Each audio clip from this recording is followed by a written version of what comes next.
Well, Porter's Five Forces shows up frequently as part of a strategic planning process. We're trying to get a sense for where your business fits within the industry, the overall industry dynamics, because as you plan strategy, you're trying to see 3, 5 years in advance. And this is a great tool for helping you understand what the overall environment is going to be like. Yes, with a caveat. I'd say the caveat is that, remember, just as you are looking at this, saying, how can I best take advantage of this dynamic for my business to succeed, all your competitors are doing the same thing.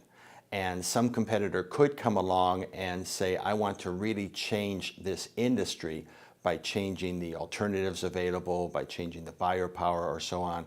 And that type of thing is unpredictable potentially out of this framework. So you have to have a little grain of salt that it's not perfect into the future.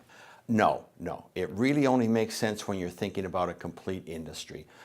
In one of the videos, of course, I talk about the knee replacement industry. That's a large enough thing that you can do this. If you just talk about one company or one business, you really don't get the richness out of the tool.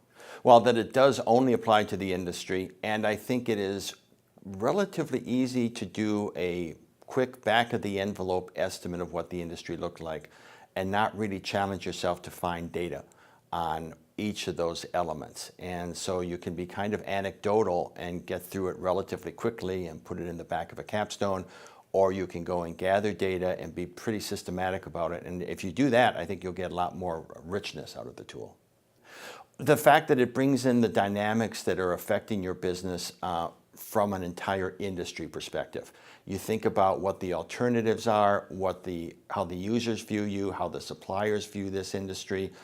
You think about the role of competition that's within the industry. And you think about that in a dynamic sense. And when you're done doing that analysis, you can actually have a pretty good sense of what the profitability of that industry is going to be like. We actually did this in a class I was in, and we took the theater business, live theater. And we pretty quickly determined that the profitability was likely to be very low, which is exactly why it's full of nonprofit participants. No. If it's genuinely a new industry that fits outside anything previously known, this won't do you a lot of good. You have to be very careful. Are you really going to have a new idea that is really outside anything that's already known? Typically, you are trying to develop a product or service to meet somebody's need. Somebody's meeting that need today, maybe not very well, but they're trying to meet it. So you probably at least start your business inside an existing framework. It's worth knowing about, even if you want to turn around and disrupt that framework.